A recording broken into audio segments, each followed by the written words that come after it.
Assalamualaikum, perkenalkan nama saya Tazkia Aroyan dari kelompok Mahitam. Kita di sini akan sharing tentang kesehatan mental. Oke, pertama-tama saya bacakan artikelnya dulu terlebih dahulu. Mohon didengarkan ya teman-teman. Kepekaan dan kesadaran terhadap kesehatan mental tak hanya berlaku pada orang dewasa yang sedang produktif, tetapi juga anak-anak, remaja, bahkan lansia.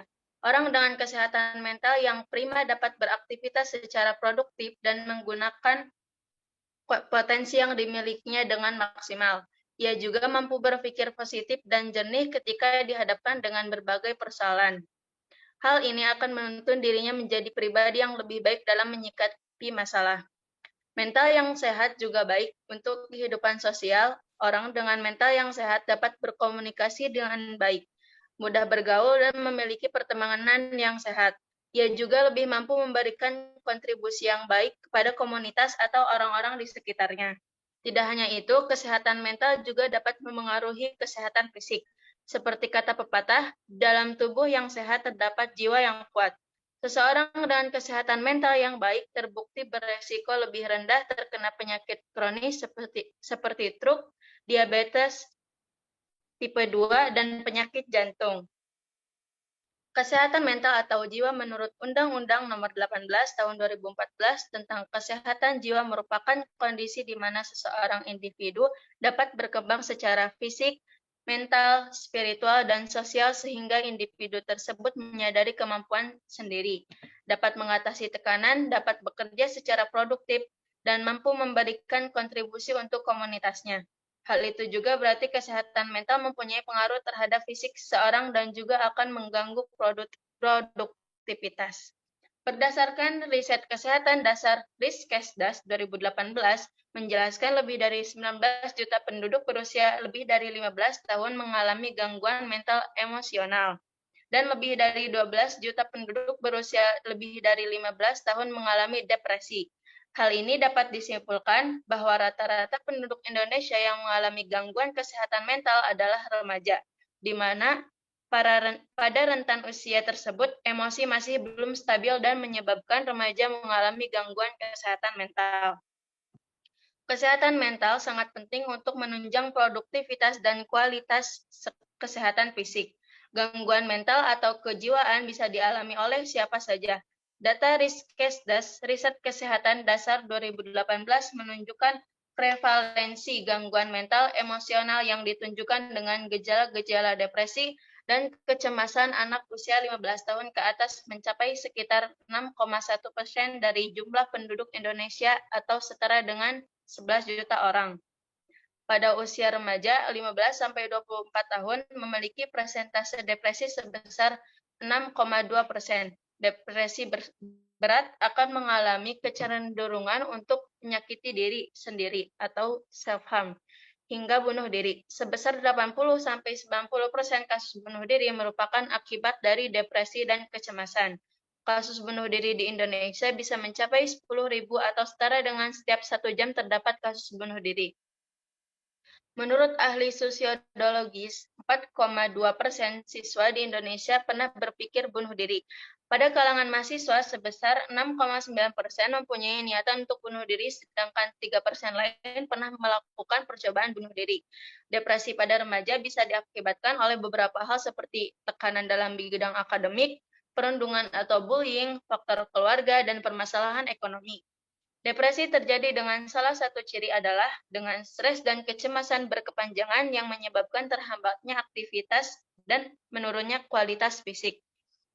Pencegahan depresi dapat dilakukan dengan pengelolaan stres. Pengelolaan stres masing-masing individu berbeda. Ada yang mengelola stres dengan melakukan kegiatan yang disukai seperti hobi, melakukan kegiatan refreshing, mendekatkan diri dalam konteks spiritual keagamaan, hingga bercerita kepada orang lain untuk mengurangi beban stres.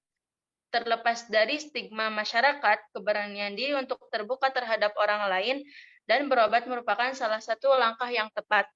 Di era digital seperti sekarang, banyak platform yang menyediakan layanan konsultasi secara daring dengan biaya maupun gratis.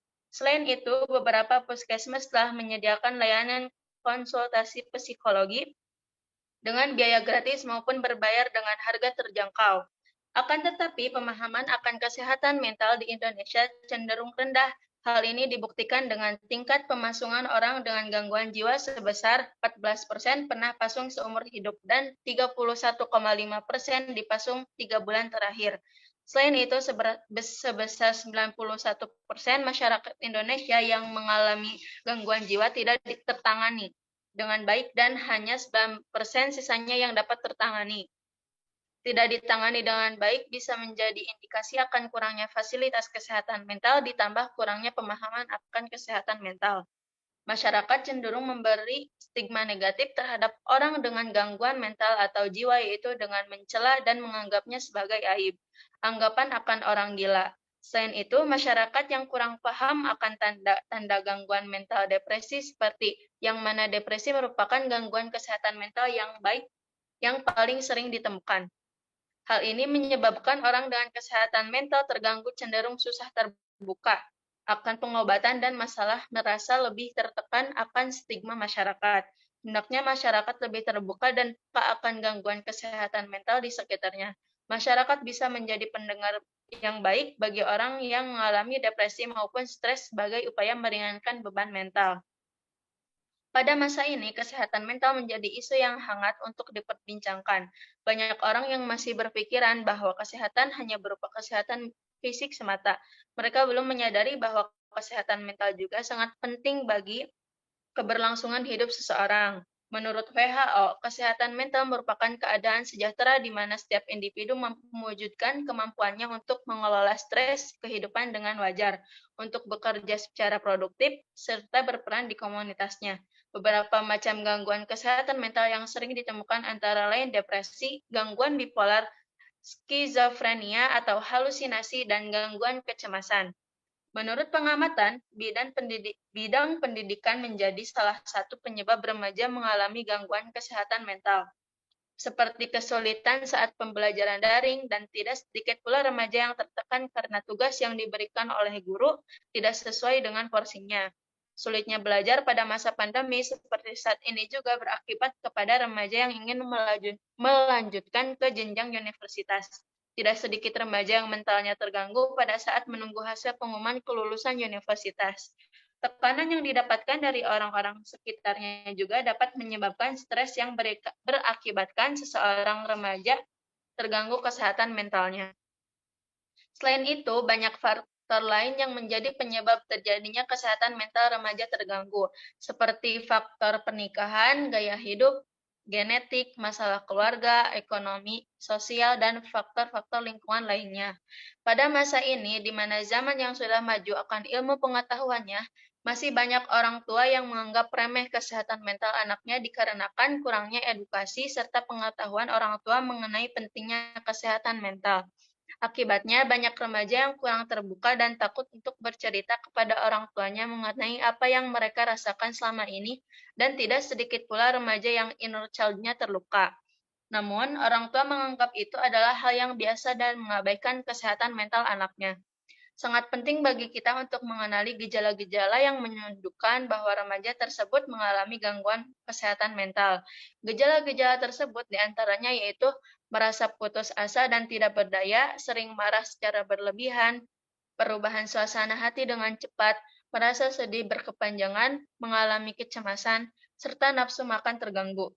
Jika remaja di sekitar kita mengalami gejala-gejala tersebut, maka kita perlu memberikan perhatian lebih kepada mereka.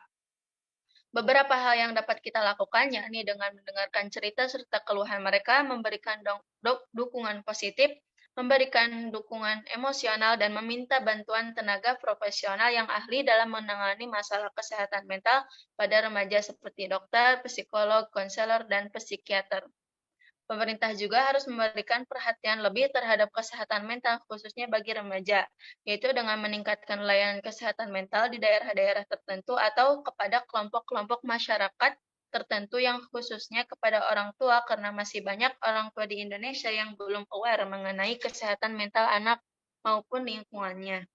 Dengan kondisi kesehatan mental yang baik akan memberikan banyak manfaat bagi diri sendiri maupun bagi orang lain.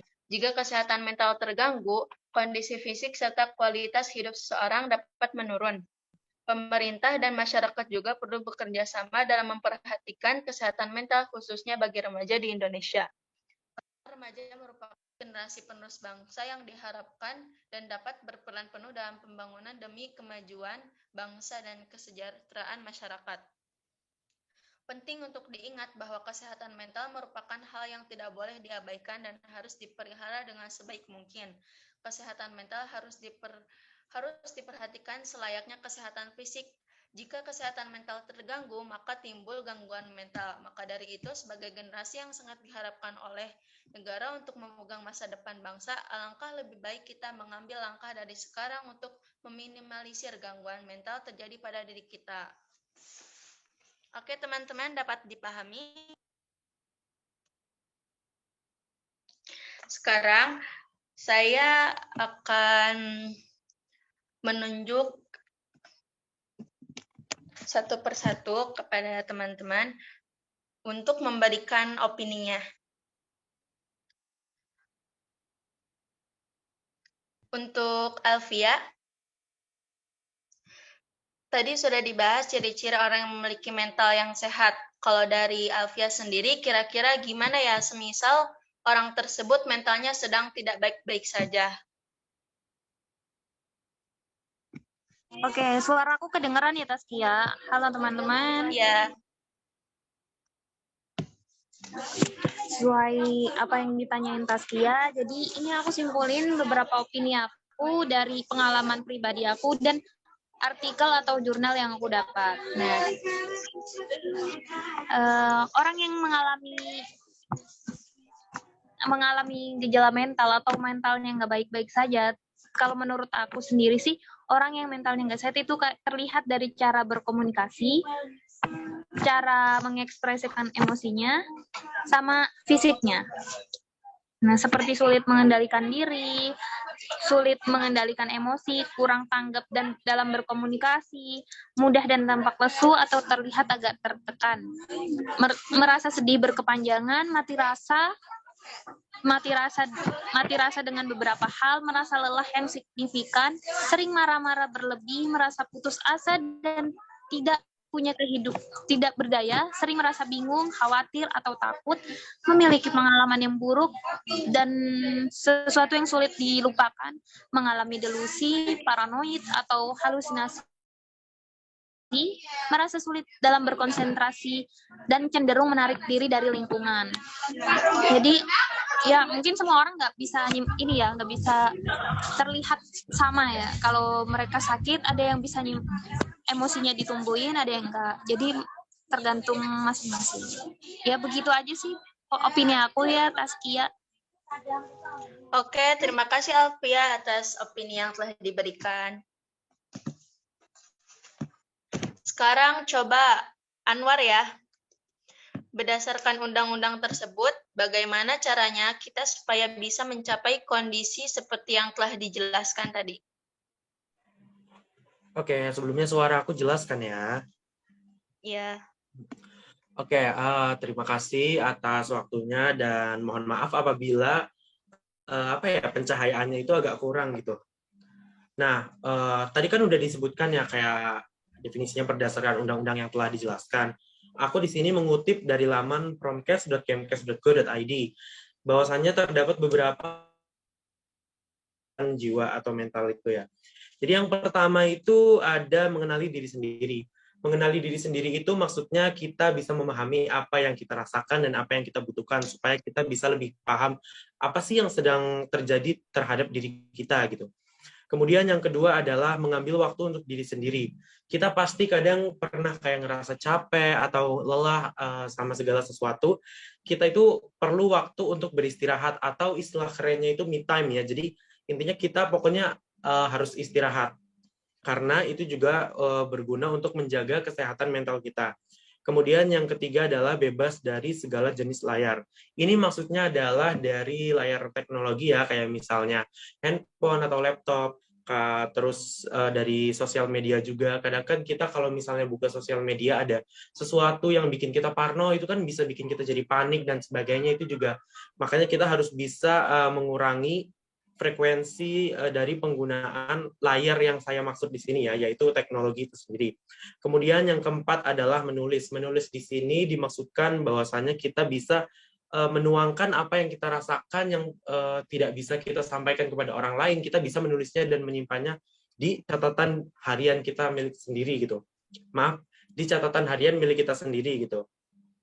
Karena dengan menulis kita bisa mengekspresikan apa yang kita rasakan.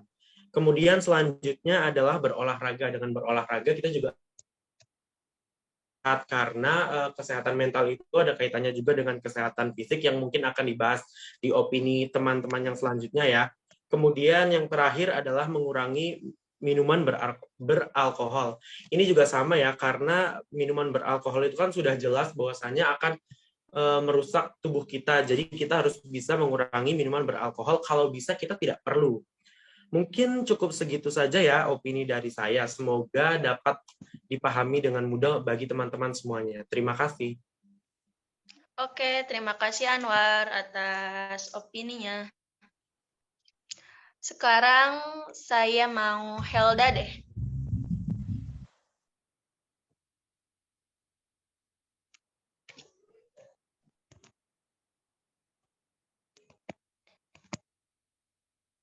Helda? Iya Kak, Helda di sini.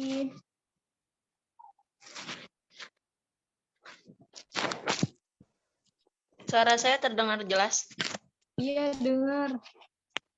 Oke. Menurut Helda, apakah penting untuk mengetahui dan memahami tentunya gejala-gejala kesehatan mental dalam diri kita? Sebelumnya, terima kasih buat moderator untuk kesempatannya. Jadi saya akan menjawab. Menurut Helda penting banget karena seperti yang udah dijelaskan sebelumnya, kesehatan mental yang baik mampu menciptakan pandangan yang positif, baik untuk diri sendiri maupun orang lain. Karena kesehatan mental berkaitan dengan kesehatan fisik. Penyakit-penyakit yang muncul akibat kurangnya kesehatan mental antara lain gangguan bipolar, kecemasan, gangguan stres pasca trauma, dan gangguan obsesif kompulsif, dan psikosis. Selain itu, tak jarang juga kesehatan mental dapat memicu tindakan bunuh diri. Jadi, penting sekali bagi kita untuk mengetahui gejala-gejala kesehatan mental agar terhindar dari penyakit akibat dari kurangnya kesehatan mental. Selain itu, dengan mengetahui gejala-gejala kesehatan mental yang ada di dalam diri kita, itu dapat membuat hidup kita lebih bahagia. Sekian opini dari saya. Oke, terima kasih Helda. Selanjutnya saya mau tanya ke Rifki. Rifki, dari data yang disajikan tadi, mayoritas katanya remaja kan ya? Menurut Rifki, kenapa sih remaja bisa rentan terkena gangguan kesehatan mental? Oke, terima kasih atas pertanyaannya, Kak Taskia. Apakah suara saya terdengar dengan jelas? Terdengar? Oke, izin menjawab pertanyaannya, Kak. Opini saya ambil dari beberapa jurnal, website dari Kemenkes, dan analisis pribadi saya. Jadi, menurut saya, remaja rentan mengalami gangguan mental disebabkan usia remaja berada pada masa pubertas menuju masa kematangan atau dewasa. Di masa ini, terdapat banyak sekali perubahan yang begitu pesat, dari perubahan ciri fisik, perubahan emosional, perubahan cara berpikir, dan berperilaku. Selain itu, masa ini juga menjadi tempat menemukan jati diri seseorang. Perubahan-perubahan ini akan memberikan gejolak tersendiri bagi seorang remaja. Perubahan ciri fisik akan memberikan postur tubuh yang berbeda dari yang sebelumnya. Jika berlebihan atau tidak sesuai dengan kondisi lingkungan sekitar, berpotensi menjadi bahan perundungan. Perubahan emosional menjadikan remaja mudah mengalami mood swing atau perubahan mood yang tiba-tiba senang ataupun tiba-tiba sedih. Perubahan cara berpikir menjadikan remaja lebih memainkan logikanya, kemudian diimplementasikan melalui suatu perilaku. Namun, pada umumnya, pemikiran seorang remaja masih cukup dangkal dan kurang mendalam. Jika diukur berdasarkan tingkat pendidikan, usia remaja berada pada tingkat pendidikan sekolah menengah pertama sampai perguruan tinggi. Di tingkat pendidikan ini, remaja mulai dihadapkan dengan pelajaran-pelajaran yang jauh lebih berat dan jauh lebih sukar daripada sebelumnya. Apabila seorang remaja belum mampu menemukan pendirian atas dirinya sendiri dan belum mampu mengelola perubahan dalam dirinya sendiri, seorang remaja sangat rentan mengalami tekanan dan gangguan mental.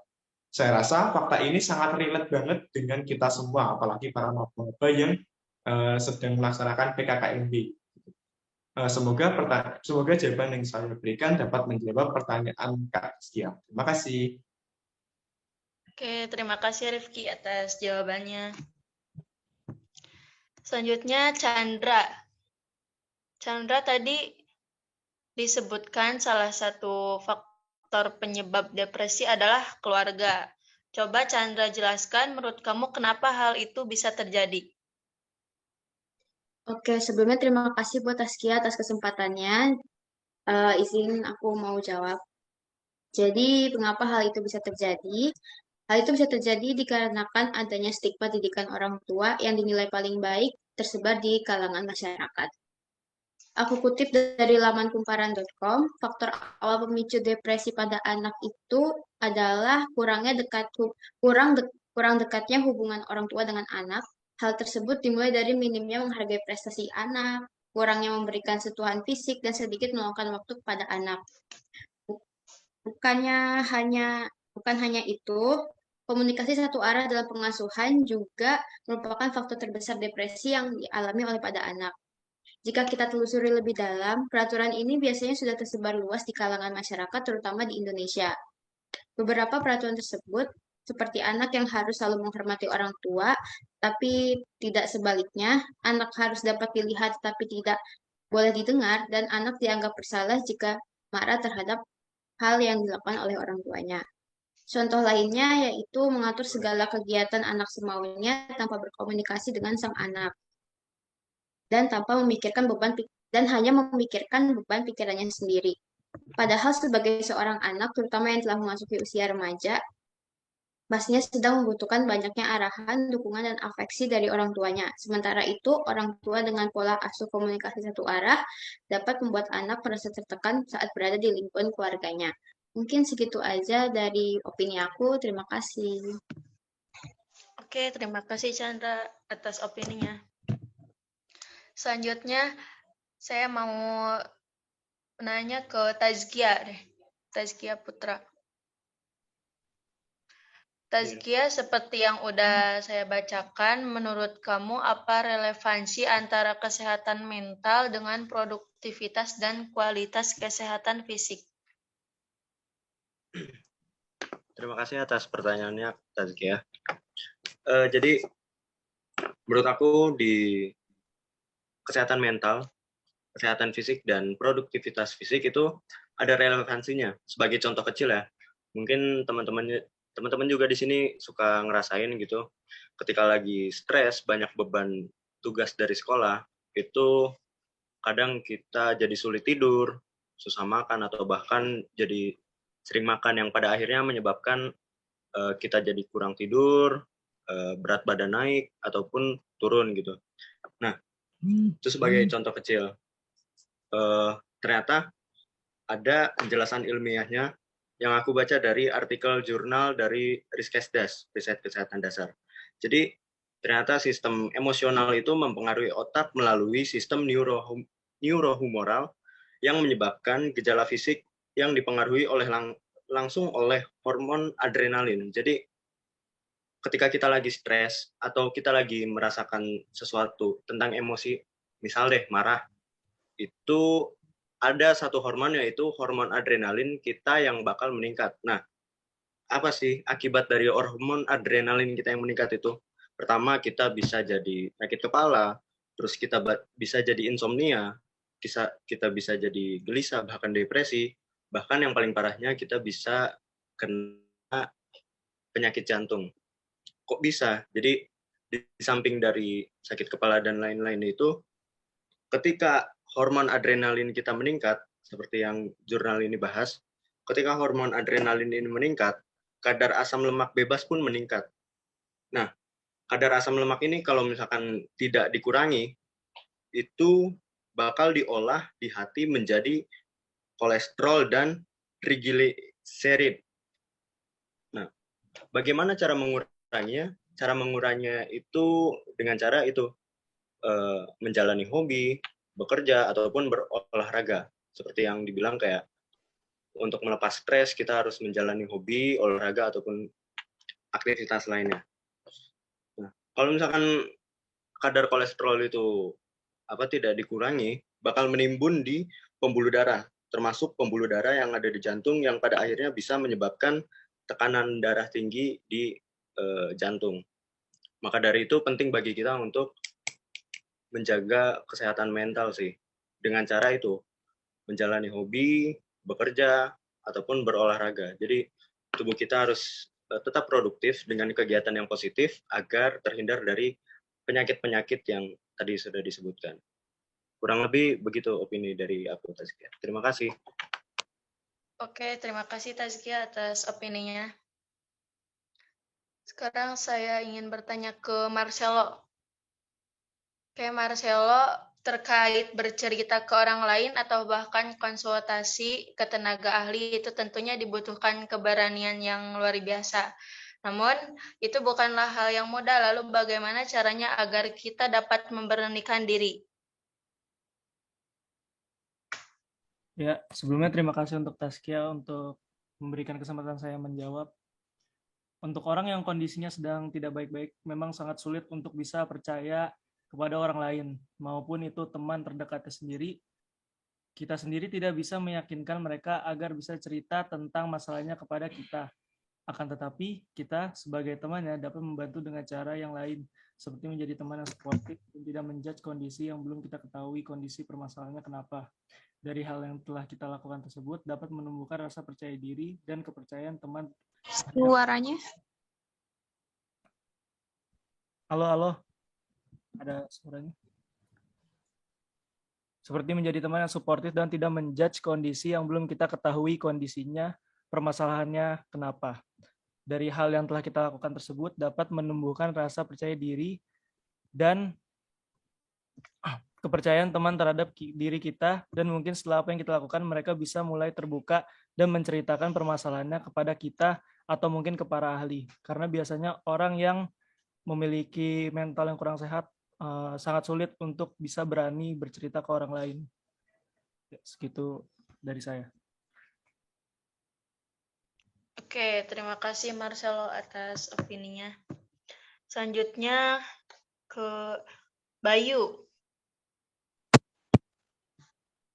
Bayu, melihat angka kasus bunuh diri di Indonesia, menurut Bayu bagaimana caranya supaya kita bisa menekan angka tersebut hingga mendekati 0? Halo, terima kasih Tazkia. Sebelumnya suara saya apa terdengar jelas? Ya, terdengar. Saya mengutip opini ini dari website Halo Dokter.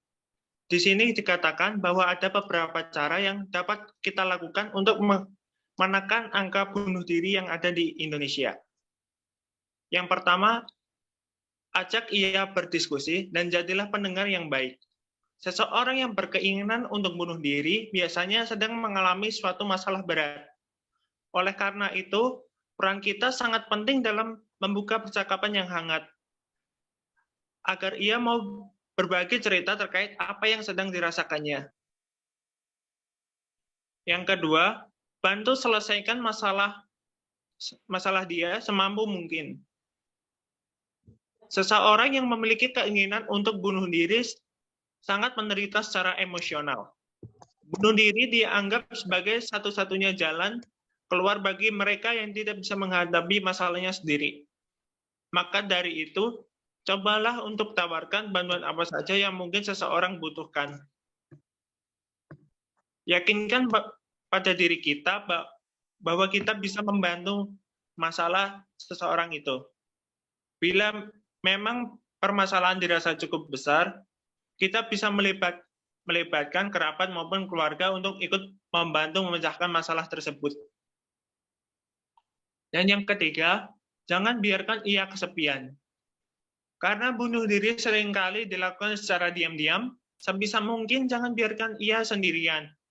Temani ia setiap waktu agar tidak terjadi hal-hal yang tidak diinginkan.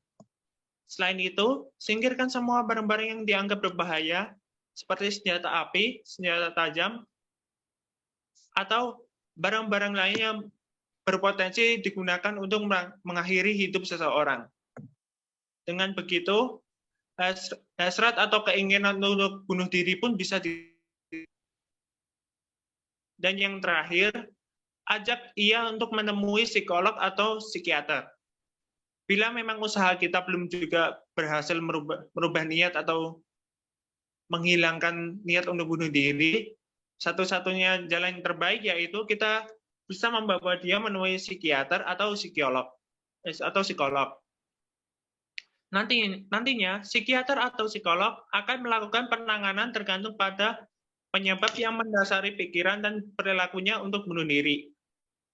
Pada dasarnya, pencegahan bunuh diri pada seseorang bisa teratasi dengan baik selama keluarga dan temannya ikut peduli untuk membantu mencari jalan keluar permasalahan yang dihadapi oleh orang tersebut. Dengan mengetahui tanda seseorang ingin bunuh diri, maka angka bunuh diri di Indonesia ini pun bisa ditekan hingga mendekati 0%. Sekian pendapat dari saya. Kembali lagi ke Taskia. Terima kasih Bayu atas pendapatnya. Sekarang beralih ke Selvina. Oke, Selvina, kira-kira bagaimana pandangan masyarakat ketika mengetahui ada seseorang di sekitarnya yang memang kesehatan mentalnya atau jiwanya sedang terganggu? Oke, izin menjawab ya Kak Taskia. Di beberapa bulan kebelakang ini, kesadaran masyarakat dalam isu kesehatan mental dinilai terus berkembang. Dulu mungkin masyarakat masih menutup mata ketika membahas kesehatan mental karena dianggap hal yang tabu. Meski begitu, beberapa masyarakat memberikan stigma bahwa orang dengan gejala kesehatan mental adalah orang yang kurang tentang pengetahuan agama. Padahal gejala kesehatan mental yang paling sering ditemukan yaitu adanya depresi. Tapi sekarang sudah mulai banyak beberapa komunitas kampanye, obrolan di media sosial, bahkan dijadikan karya film yang mengulas kesehatan mental. Jadi itu opini aku tentang pandangan masyarakat ketika seseorang di sekitar yang mengalami kesehatan mental, Kak Taskia. Oke, terima kasih Selvina atas ininya. Sama-sama. Sekarang pertanyaan ditunjukkan ke Nokdila. Untuk Nokdila, tadi kan disebutkan salah satu cara pencegahan depresi adalah dengan bercerita ke orang lain. Menurut Nokdila itu seberapa besar sih pengaruhnya jika bercerita ke orang lain itu? Oke, sebelumnya terima kasih izin menjawab. Suara aku udah kedengeran, teman-teman? Kedengeran. Iya kan, seberapa besar pengaruh gitu. Tadi seperti yang disebutkan di awal, kalau misalnya berani bercerita ke orang lain itu kan udah merupakan langkah yang tepat. Jadi pengaruhnya itu pasti besar banget. Namun kan permasalahannya itu banyak orang yang depresi itu karena mereka tuh benar-benar tertutup. Mereka tuh terlalu memikirkan semuanya sendirian gitu. Nah mungkin orang-orang terdekat kayak keluarga, teman itu harus bisa lebih peka gitu.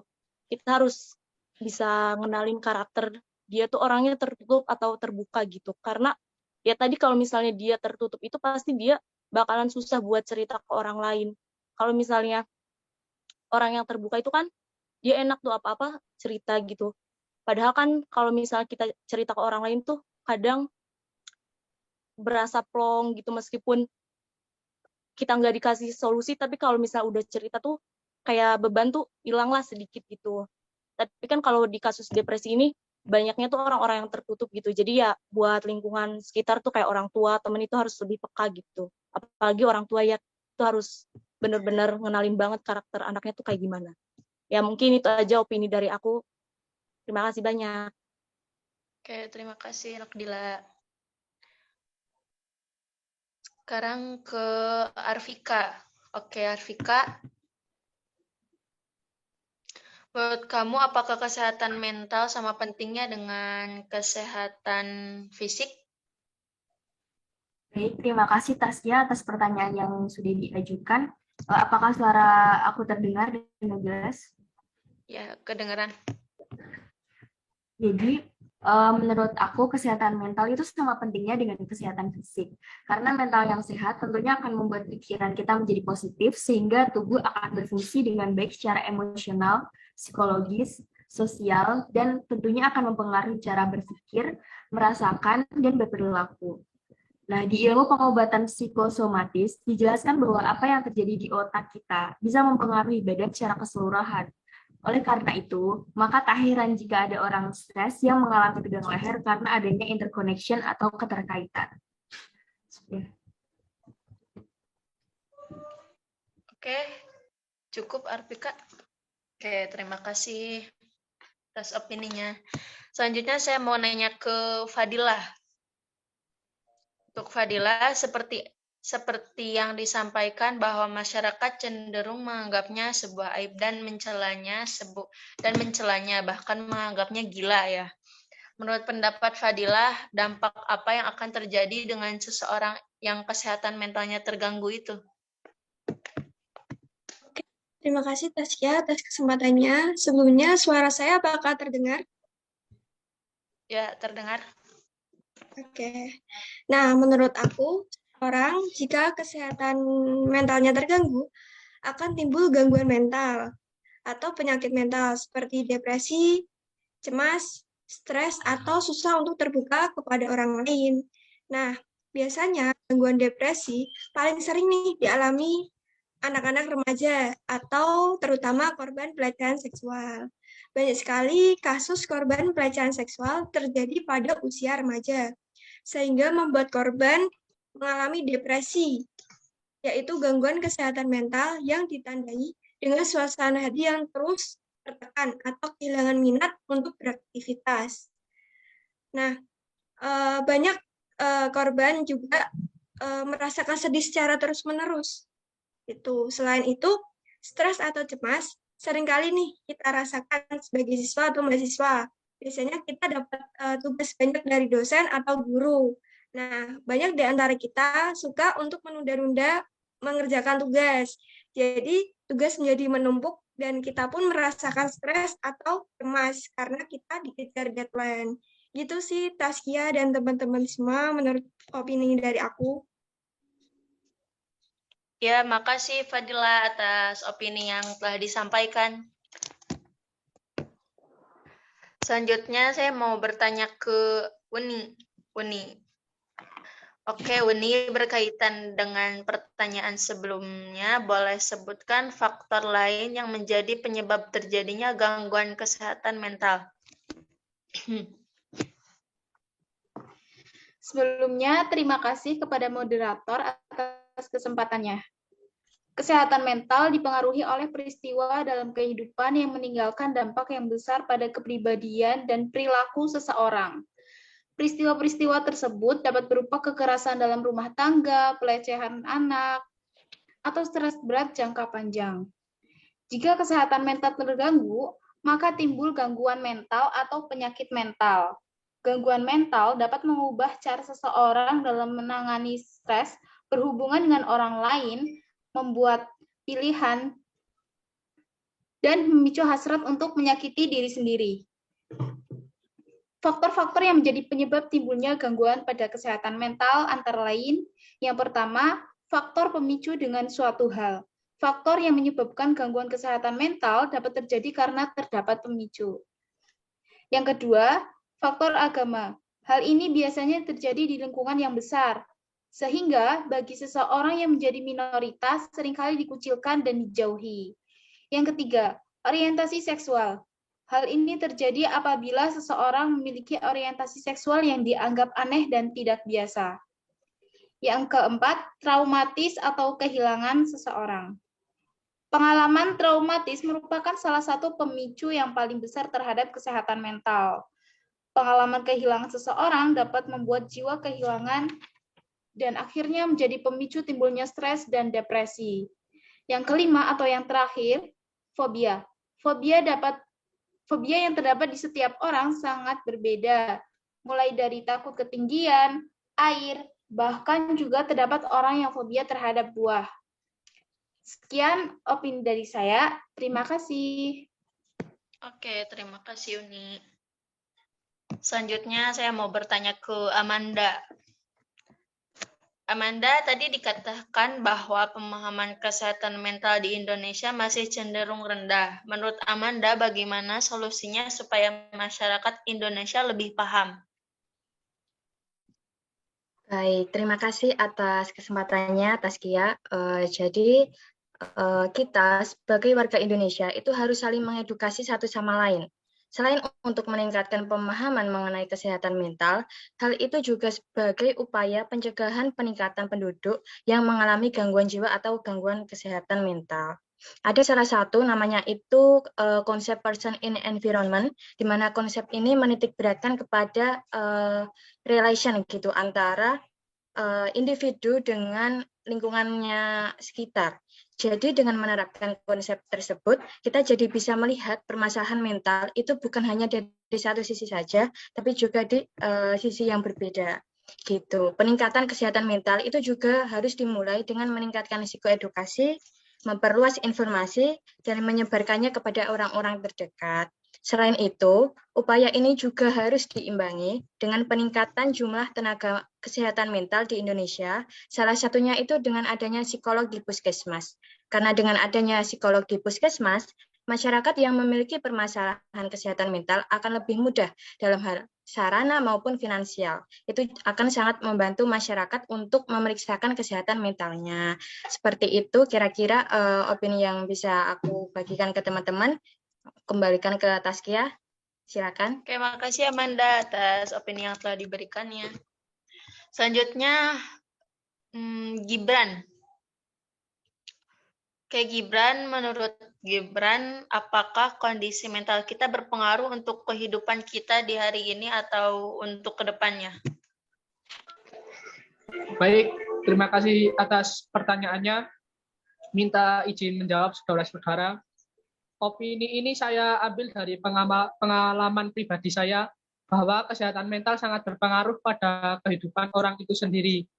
Karena kesehatan mental itu yang mempengaruhi emosi seseorang. Jika kesehatan mental terganggu, maka mengakibatkan emosi yang tidak terkendali saat melakukan aktivitas sehari-hari. Contohnya muncul rasa cemas, mudah marah, dan lain-lain.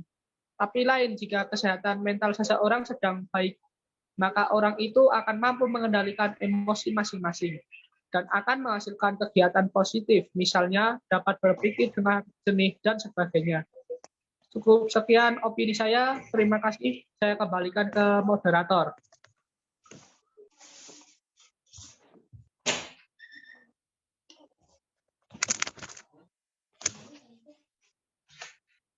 Oke, terima kasih Gibran atas opininya.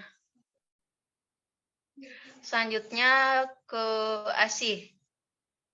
Oke, buat Asih, sebutkan salah satu sebab para remaja zaman sekarang sering mengalami gangguan kesehatan mental.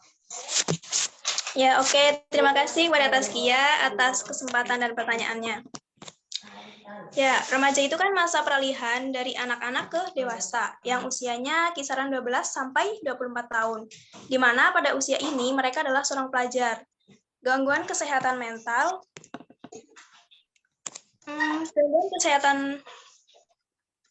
terutama saat pandemi seperti saat ini. Menurut Direktorat Jenderal Pencegahan dan Pengendalian Penyakit atau P2P Kementerian Kesehatan menyatakan bahwa kasus gangguan mental dan depresi mengalami peningkatan hingga 6,5% selama pandemi COVID-19 di Indonesia. Jadi total remaja yang mengalami gangguan kesehatan mental sekitar 12 juta jiwa. Dan rata-rata mereka adalah usia pelajar. Salah satu penyebab remaja mengalami gangguan kesehatan mental, terutama pada masa pandemi seperti saat ini, itu daring. Perubahan kehidupan sekolah yang tadinya secara langsung dan sekarang dilaksanakan secara online yang terasa membosankan. Tersebut membuat para remaja untuk terus beradaptasi. Karena daring, tugas terasa menjadi lebih banyak, yang membuat para pelajar banyaknya stres, bahkan mengalami depresi sampai ada yang bunuh diri. Selain itu, kecemasan juga dirasakan oleh para remaja yang membuat mentalnya terganggu. Ya, mungkin itu opini dari aku kembalikan pada Taskia. Terima kasih. Oke, terima kasih Asih atas opininya. Selanjutnya saya mau bertanya ke Jennifer. Ke Jennifer, menurut kamu berikan opini kamu tentang pentingnya kesehatan mental ini dalam kehidupan sehari-hari. Sebelumnya, apakah suara saya terdengar? Opini Lebih saya keras tentang dikit, coba. Opini saya tentang pentingnya kesehatan mental itu, menurut saya kesehatan mental itu sangatlah penting karena kesehatan mental itu dapat membantu kita untuk mengelola stres dan membantu kita untuk berhubungan dengan orang lain dan membantu kita juga untuk menentukan sebuah pilihan. Karena jika kesehatan mental terganggu, maka pikiran dan suasana hati pasti juga akan terganggu.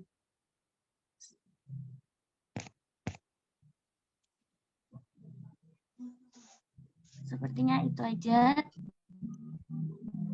Oke, terima kasih atas opininya Jennifer. Selanjutnya yang terakhir Amelia.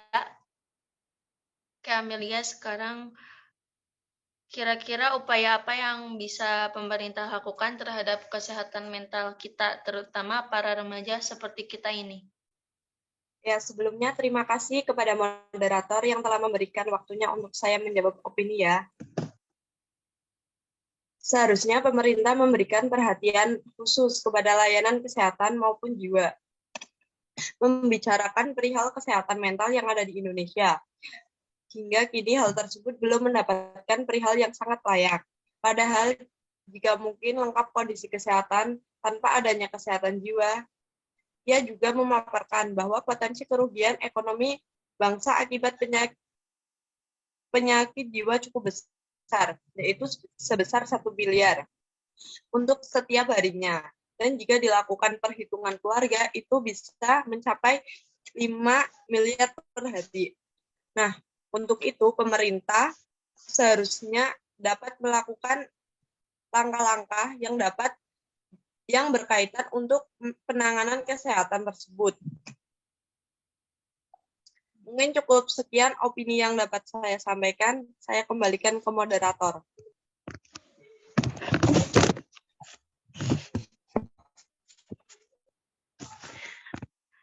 Oke, terima kasih atas opininya Amelia. Mungkin sekian diskusi yang dapat kita sampaikan. Mohon maaf jika ada kesalahan kata dari kita dan perilaku yang tidak mengenakan. Terima kasih. Assalamualaikum warahmatullahi wabarakatuh.